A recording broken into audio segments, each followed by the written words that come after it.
ça blesse, nanana, nanana, ça blesse, ça marche pas à tous les coups, mais je dis ça blesse, ça blesse, ça blesse. Yeah. Salut à tout le monde, j'espère que vous allez bien, bienvenue dans cette nouvelle vidéo, nous sommes encore en pleine nature, oui, je sais pas quand cette vidéo sortira parce que je fais plein de vidéos en avance, en tout cas elle sortira, c'est l'importance, donc je vais vous faire cette vidéo très rapidement parce qu'il y a énormément de choses à dire sur mon stage du deuxième semestre. Je sais pas, franchement les gars, je sais pas si, je pense qu'il y a des fortes chances que le blabla que je vais vous dire il dure 30 minutes. On commence donc de ce pas, donc tu connais Instagram, tu t'abonnes, ciao. Commençons, déjà, il faut savoir que ce stage, premièrement c'est le stage du deuxième semestre qui devait se dérouler du 1er au 19 mars, de 3 semaines, pardon. Ce stage se trouvait à 1 heure de chez moi, voilà, à 1 heure de chez moi, voilà. Pas comme dans le premier stage où c'était vraiment à 20 minutes en métro de chez moi, alors là que c'était 1 heure. Bon, le mood. mon mood était clairement fucked up. Tout simplement, j'étais très fatiguée. J'avais reçu les résultats du premier semestre et j'avais beaucoup, presque toutes les matières, si je dis quasi toutes les matières, au rattrapage. Et du coup, j'anticipais énormément les rattrapages plus les cours, donc j'avais une charge de travail énorme, un stress énorme, j'étais fatiguée. Pour vous dire que l'initiative que j'avais prise, c'est que de me réveiller tous les matins à 4 h du matin pour réviser ma myologie. Ça marchait un temps, genre 1 semaine et demie. Après, c'était un coup oui, un coup non. En gros, pour vous dire, je pataugeais, je nageais, j'étais en roue libre, j'avais besoin d'aide les gars, mais bon, j'allais doucement mais sûrement vers un burn-out. Bien sûr, il n'a pas été diagnostiqué, c'est moi qui l'ai senti pour une fois. Franchement, je vous dis, j'ai fait un burn-out, d'accord? Voilà, je m'invente pas des trucs, je suis pas une meuf de l'automédication, mais vous me connaissez pas, mais bon, voilà. Alors, j'ai fait ce stage dans un établissement d'accueil, donc qui comprenait 3 services, un service de MPR, donc médecine de physique et de réadaptation, vous pouvez corriger si vous voulez, SSR, soins de suite et de réadaptation, gériatrie. La gériatrie, c'est les personnes âgées, c'est les vieux, donc 75 ans et plus, voilà. Voire 78 ans et plus, voilà. C'est la gériatrie, parce que si vous pensez que les vieux c'est 50 ans ou 60 ans, non, c'est encore des jeunes, ça, c'est la fleur de l'âge, voyons. Oh. On y va tout de suite, je vais vous énumérer, vous parler de mon expérience dans les différents services tout simplement. Déjà, on va parler de la SSR gériatrie. SSR gériatrie, tout simplement, j'y ai passé 1 semaine tous les matins. C'était là je faisais, en fait c'était pendant le temps du Covid, il y avait un peu, tu vois, le couvre-feu, des bails comme ça, et les personnes âgées qui avaient eu le Covid et sortaient de réa. Bon, bien sûr, là on commençait juste à les refaire marcher pour qu'elles puissent retrouver une sorte d'autonomie, parce que quand tu es en réa, bon, on dit un petit 2-3 semaines. On dit en règle générale, hein, je ne sais pas, je connais pas trop les délais, mais en 2-3 semaines, hein, c'est assez long. Et 2-3 semaines sans que ton corps puisse bouger, ça fait des séquelles. C'est comme aller sur la Lune, je rigole, c'est faux, aller dans l'espace. Pardon, non, mais ça fait pas autant de séquelles, mais ça fait des séquelles. Donc c'est les troubles du décubitus. Vous pouvez me corriger si vous voulez, hein, moi je suis très ouverte à la correction dans la malveillance. Voilà, si vous voulez faire les intelligents ici, vous serez bloqués. Bref. Donc voilà, il faut les refaire marcher pour qu'ils puissent, voilà, pour retonifier leurs muscles, pour leur redonner goût, voilà, pour réentraîner leur corps à l'exercice. Parce que marcher, excusez-moi, c'est un exercice. Surtout quand plus en plus vous vieillirez, de plus en plus vous verrez que that's un exercice.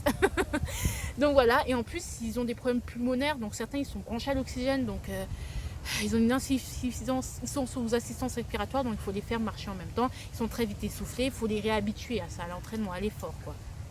Bref, voilà, c'était ça. Ensuite, on avait le MPR. MPR, j'y ai passé pendant 2 semaines, les 2 semaines restantes, principalement. Et c'était un peu de tout. C'était plus les 45, une fourchette de 45 et le reste. Et 80 ans, on va dire. 45-80 ans. Bon, moi, j'ai plus vu du 45-75 qu'autre chose. Et voilà, c'était ensuite les différentes pathologies que j'ai découvertes. Non, j'ai pas découvert, mais c'était plutôt prothèse de hanche, prothèse de genou, arthroplastie, tout c'était arthroplastie, hein.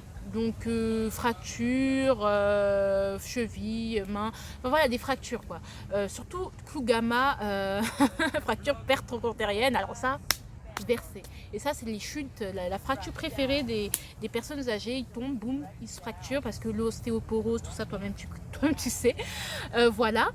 Et puis quoi encore? Ah, neuro. La neuro, j'en ai eu beaucoup plus parce que je sais pas si vous êtes souvenus. Ah non, je vous ai pas raconté ça, alors parce que ça fait partie du secret médical, je vous avais pas raconté lors de la première vidéo.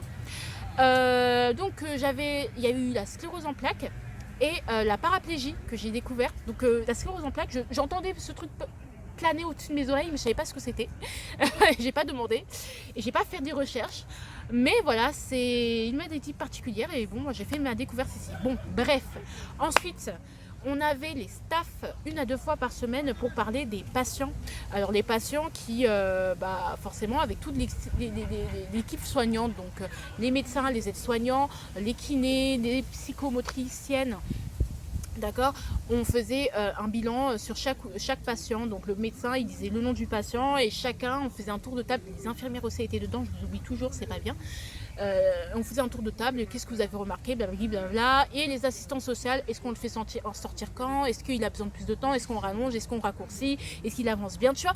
C'est pour vraiment adapter, vraiment on réadapte les soins, les traitements, les machins, ça permet au médecin de savoir, tu vois. C'est lui le chef d'orchestre, mais c'est lui qui fait qui est vraiment responsable. C'est là que j'ai compris vraiment que le médecin est vraiment responsable de la prise en charge. Il faut savoir que pendant ces staffs, moi j'étais très fatiguée, j'étais très somnolente parce que il faut savoir, comme je disais, j'étais fatiguée.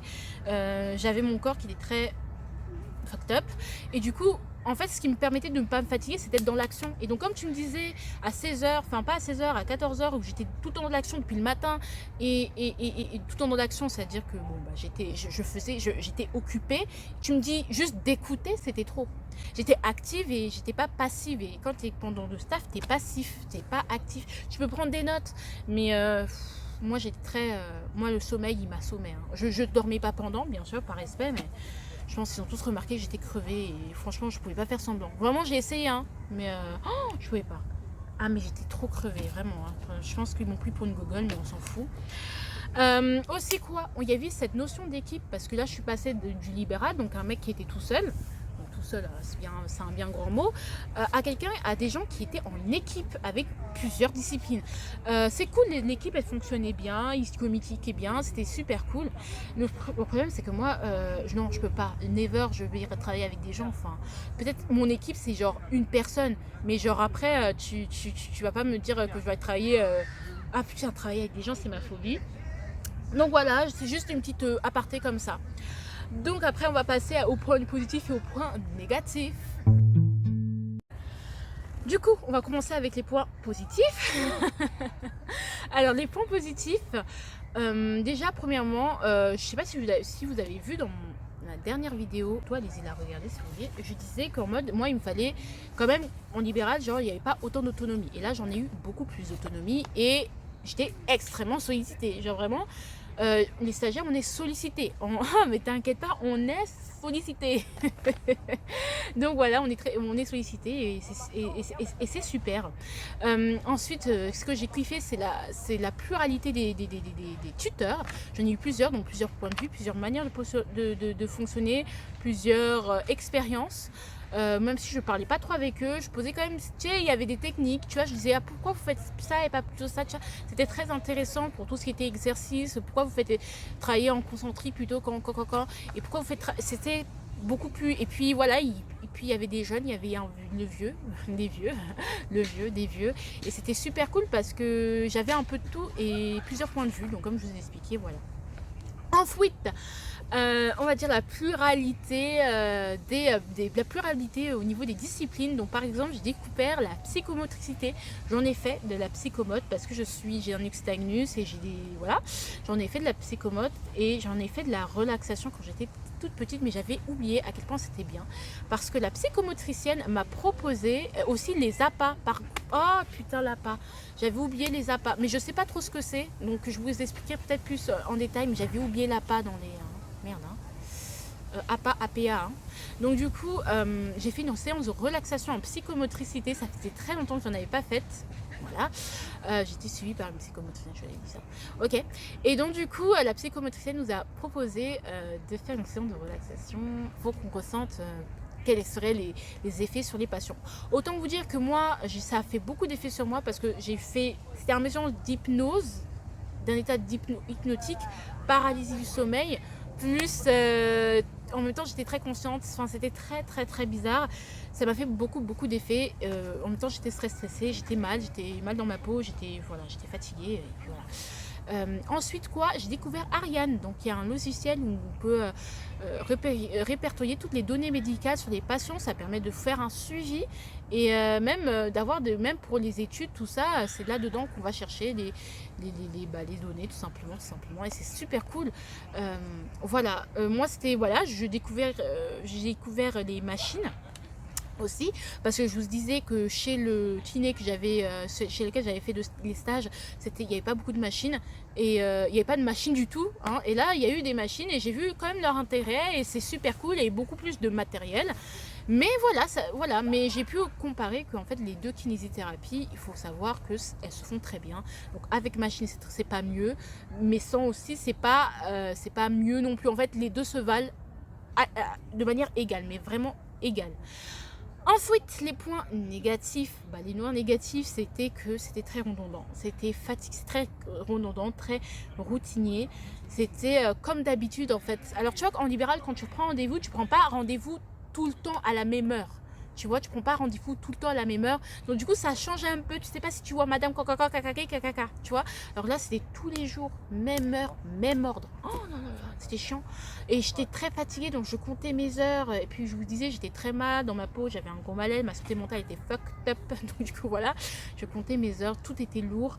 Le point positif aussi, c'est que j'ai bien mangé la cantine là-bas.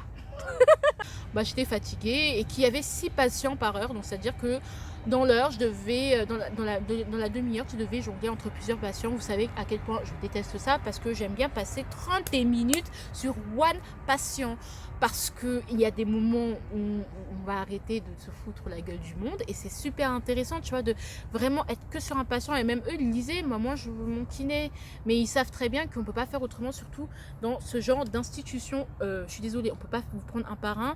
Les kinés, c'est une denrée rare, donc on fait avec. Ensuite, les patients. Les patients, je vais vous parler essentiellement du rapport soignant-soigné et surtout de la particularité des patients qui sont en gériatrie et ce que vous pouvez déjà appréhender, commencer à travailler sur quoi vous pouvez déjà réfléchir. Pour moi, ça a été très compliqué parce que le cliché du vieux tout gentil, tout mignon, c'est faux. Quand quelqu'un est malade, il est désagréable. Il y a de fortes chances qu'il soit désagréable et en plus, tu ne peux pas lui en vouloir parce que that's a fact, il est malade, il est loin de chez lui, il est dans un truc vraiment, il doit partager ses toilettes avec une personne, ça pue, parfois l'incontinence, des choses comme ça, bon bref, c'est pas ouf. C'est pas facile, vraiment je vous dis, c'est vraiment pas facile et surtout, t'as pas forcément... Non, c'est vraiment pas facile, je vous dis, c'est vraiment pas facile, t'es pas chez toi quoi, t'es éloigné de tout le monde, c'est triste, tu vois. Et moi, ce que j'ai observé, c'est que les vieilles personnes perdent beaucoup confiance en elles. La société les a recluses, c'est-à-dire que vous êtes inutile puisque vous êtes à la retraite. C'est très dans l'inconscient collectif, mais quand tu es vieux, oh, vous êtes jeune, je suis vieux, moi je suis là, machin. Et tu sais, l'état de vieillesse, c'est très compliqué à vivre dans notre société occidentale et surtout dans notre société occidentale, je vous l'avais dit dans mon dernier vlog, voilà, dans un de mes vlogs, allez regarder, ils sont géniaux, que justement les vieux, voilà, hein, c'est pas compliqué, c'est pas facile. Et surtout, être avec des gens veufs, les veufs irrécupérables. Mais ça veut dire que ils ont perdu l'amour de leur vie, même s'ils ont des enfants, même s'ils sont entourés. Et bien c'est pas facile, je vous jure, c'est pas facile à vivre. Tu auras beau leur dire qu'il y a la vie qu'il leur reste de... En fait, tu leur dis pas, tu n'as pas le culot de leur dire la vie est belle. Non, gros, tu peux pas dire la vie est belle. Non, gros, t'as perdu l'amour de ta vie. Je veux dire, tu veux que je te dise quoi? Tu sais, parfois, tu peux rien faire, tu peux juste rester muet. Moi, personnellement, je ne faisais la leçon à personne parce que moi, je ne sais pas, hein, je suis jeune et bête. Voilà, mais c'était très triste. Quand les gens sont sourds, t'es isolé du monde. Tu sais, c'est très... Parfois, ils restent là, ils sont tout seuls, ils ont des couches. Enfin, c'est pas grave d'avoir des couches, mais... tu sais, c'est dur d'avoir besoin de quelqu'un pour se laver, d'avoir quelqu'un pour aller chier, tu vois. C'est très compliqué, hein. Au niveau de la dignité, de notre notion de la dignité, c'est très compliqué et c'est difficile à vivre parce que les gens le vivent mal et tu ressens. Être professionnel de santé, c'est pas haha à 20h applaudir les gens comme des hypocrites que nous sommes. Être professionnel de santé, c'est baigner dans la merde et dans la merde des gens et dans la misère humaine et faire avec. Surtout dans ce genre d'institution, tu ne vois jamais les gens guéris. Tu vois toujours les gens malades. Tu les vois toujours dans un état des plus... Au moins en libéral, eh bien, tu vois, ils sortaient de ce genre d'institution. Et là, tu voyais le produit final. Quand tu es en libéral, tu vois le produit final, puisque c'est la dernière étape du parcours, en fait. Alors que là, c'est quand tu es en institution SSR, MPR, c'est l'entre-deux. Parce qu'après, les patients, ils partent et puis ils sont opérés, ils vont en MPR, en SSR, je ne sais quoi. Et après, ils vont en libéral pour continuer leurs soins. C'est une continuité. En libéral, au moins, tu vois le produit fini, alors qu'en MPR, tout ça, tu vois pas le produit fini et tu vois juste les gens qui sont tout le temps malades. Tu ne les vois pas guérir, tu ne les vois pas évoluer, tu ne vois pas rentrer chez eux, tu ne les vois pas heureux. Surtout, il y a quelque chose qui m'a un peu traumatisée, qui est très très normal, très banal hein, dans le milieu, surtout en gériatrie, les syndromes post-chute. Le syndrome post-chute, c'est très très traumatisant parce que quand tu mets les gens entre les barres parallèles, donc du coup pour les faire marcher de manière progressive, hein, bien sûr on ne les fait pas marcher tout de suite, on leur fait un transfert. Donc on fait le lever de la chaise et tu t'accroches aux barres et tu te hisses. Sauf que pendant le syndrome post-chute, quand tu vas projeter ton corps en avant pour te lever, et bien directement ça va te ramener en arrière. Et ça met et ce réflexe-là est accompagné d'un état d'anxiété énorme parce que j'ai peur de tomber. Donc non, je vais en arrière. Je vais en avant, je sais pas, hop, je me remets en arrière. Et ça crée une peur presque irrationnelle. Et pendant ce temps-là, bah, tu vois des papas, des papis pleurer toutes les larmes de leur corps en disant que à quel point leur vie elle était comme ci comme ça. Je ne peux pas tout vous raconter parce que secret médical, hein, je sais, j'abuse, mais c'est comme ça. Tu vois les gens déblatérer leurs regrets, tu vois les gens te dire mais laissez-moi mourir. Et si tu vois les gens se dévaloriser, ils disent je peux pas, j'y arriverai pas, je suis nul. Ça fait mal. Et dans ces moments-là, je pense que j'en ai parlé à un camarade et par exemple quand il y a des vieux parfois pour t'attendrir, pour que tu arrêtes de faire l'exercice parce qu'ils sont déprimés, ils veulent pas guérir, tu vois. Il y a des gens quand ils veulent pas guérir, c'est terrible parce que tu te sens inutile. Et ben, par exemple, tu peux dire ouais j'ai envie de mourir, tu peux dire bah non je suis pas là pour vous faire mourir ou ok bah on va vous faire mourir mais d'une mort douce, vous êtes d'accord ou pas? Et là ça va faire rire.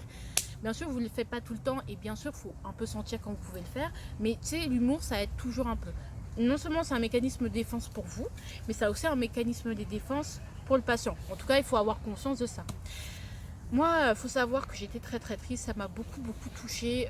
Là encore, je ne voulais pas beaucoup raconter parce que voilà, mais il y a aussi des personnes âgées très très mignonnes, hein, qui sont très rigolotes, pleines de vie. Et en règle générale, c'est celles qui ont encore leur mari, qui vont sortir et qui ont des petits enfants. Donc en tout cas, moi, je vous fais, je vous dis laisse avec la suite parce que on va parler de mon tuteur, tu vois. Là, the tea is hot, you know. On va parler de mon tuteur. On va parler de ce monsieur.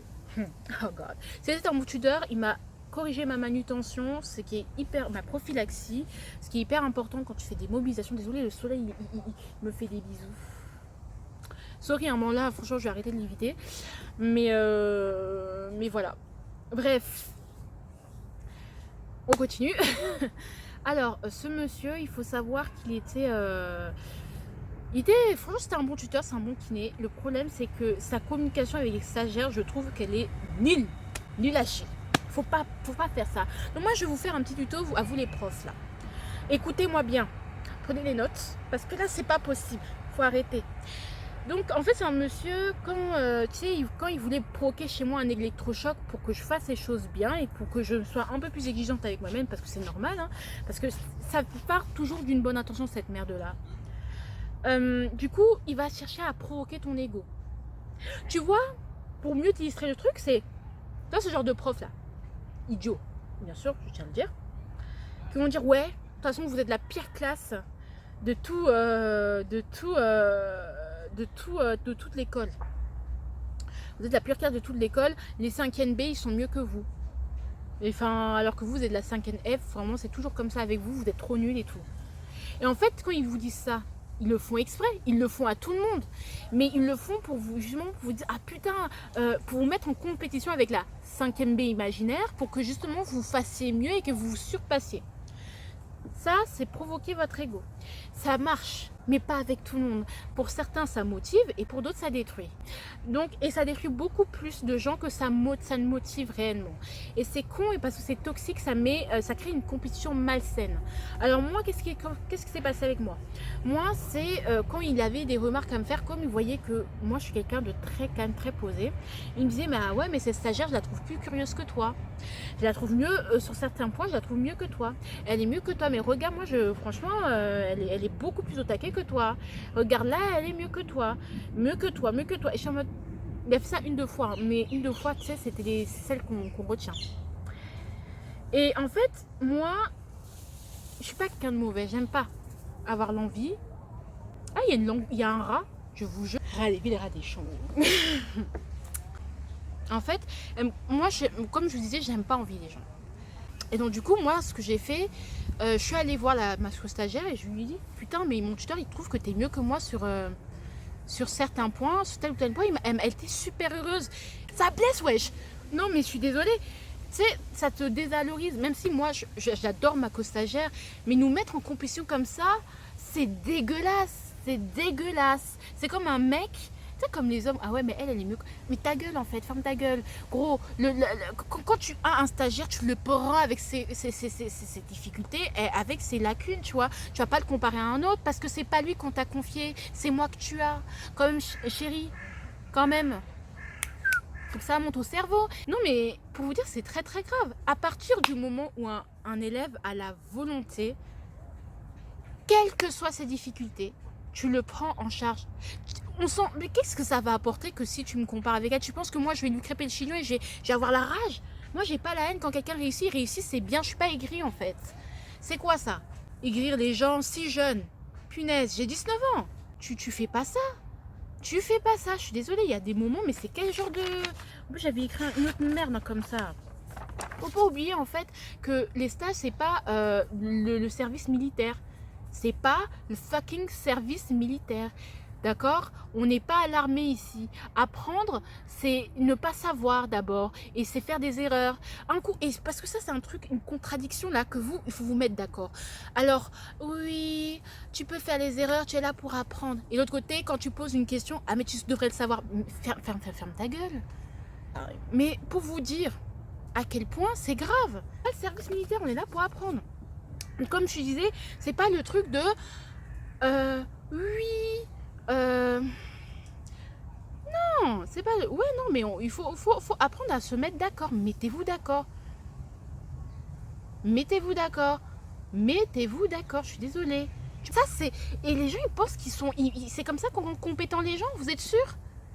Vous êtes sûr? Ou on les traumatise et après on fait on en fait des monstres. Faut arrêter. Management par les stress là. Tout le temps sortir le matinée pour apprendre aux gens. C'est pas comme ça. Hein. C'est pas comme ça. Oui, puis ça s'appelle tuteur. Ça s'appelle prof. Punaise.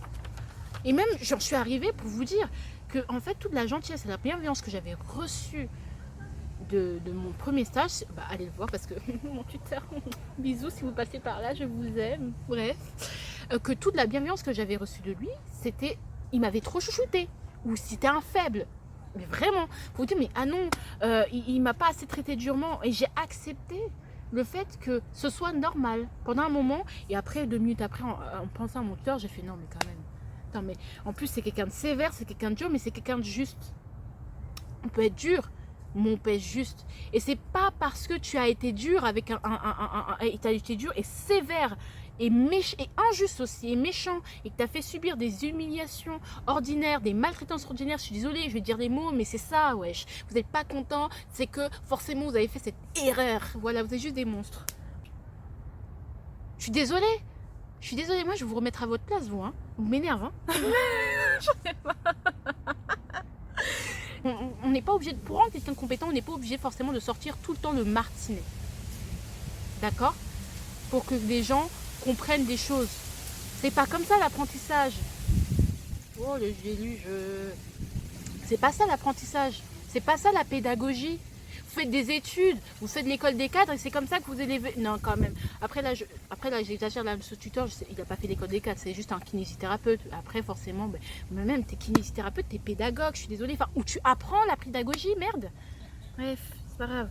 Et il disait, souvent, mais tu sais qu'il y a des tuteurs qui sont plus durs que moi. Et après, je me disais, mais dans ma tête, au début, je me suis dit, oui, c'est vrai, donc je n'ai qu'à me préparer, je n'ai qu'à m'adapter, je n'ai qu'à attraper mon cœur. Mais la vérité, c'est pas parce que Satan existe que tu dois être un démon. Non, je suis désolée, il y a un moment donné, il faut réfléchir. Sorry, but not sorry. C'est pas ça la vie, je suis désolée. Je suis désolée. On peut être compétent tout en ayant de la bienveillance et ça, c'était pas bienveillant. C'était parti d'un bon sentiment, mais c'est pas bienveillant. Quand tu prends quelqu'un sous ton aile, t'es pas dur. T'es pas tranchant, t'es pas méchant. Parce que c'était de la méchanceté, c'est des humiliations. Et ça, c'est ce qui construit. Et puis, c'est comme ça qu'on baigne, on se baigne dans ce genre de milieu, avec ce genre de tuteurs, qui ont eux-mêmes été mangés à la même chose à laquelle ils me mangent. Ça fait qu'on répète un schéma toxique dans la profession de santé, c'est que pour avoir de la compétence, il faut fouetter les stagiaires. Oh, mes chéris, allô? Ça va? Quand même. Je suis désolée, je suis énervée les gars, mais voilà. Donc sachez que ça arrive ce genre de tuteurs. C'est pas qu'ils sont bons, ils sont mauvais, c'est juste qu'ils sont traumatisés. Et en fait, ils répètent ce qu'on leur a fait subir. En moins pire peut-être, mais ils valent pas mieux. Moi, je suis désolée, ça se fait pas. Non, mais ça va pas ou quoi? Vous ferez pas dingue, allez voir un psy. Hein. Donc sachez que si ça vous arrive, c'est pas toujours vous le problème. Le nombre de fois j'ai failli péter un câble, quitter le navire, partir chez moi, me dire ah bah niquez vos mères, voilà. Mais je pense que pensez à votre portfolio. Pensez qu'il doit vous lécher les pieds en disant oui vous êtes un bon stagiaire tout ça. Mais parlez-en à votre référent, vous pouvez arrêter votre stage si vraiment si c'est trop dur, tu vois. Conclusion, la prochaine fois que vous souhaiterez, c'est-à-dire le 1er janvier 2022, la prochaine fois que vous souhaiterez bonne année, dites bonne année, bonne santé. Je ne veux rien savoir, ne parlez pas de money, ne parlez pas de richesse, ne parlez pas de toutes ces choses à la con. Sans la santé, vous ne pouvez rien. Donc, c'est comme ça que se clôture ce petit récit. Si ça a été long, tant pis pour vous, ça a été court. Je vous embrasse. En tout cas, écoutez ce que j'ai à dire. Ce que je dis, c'est important. En tout cas, je vous aime. Je vous aime. Je vous fais de gros bisous sur les pieds, sur partout. Voilà. Bonne rentrée. Parce que moi, je fais ça pendant la rentrée. En tout cas, je sais pas quand ça va commencer. J'espère que ça va te servir. Voilà, moi, je redouble en paix. Bisous. À venir tu me fais peur, à venir tu me fais douter, tu n'es pas là, mais je n'ai que toi en pensée.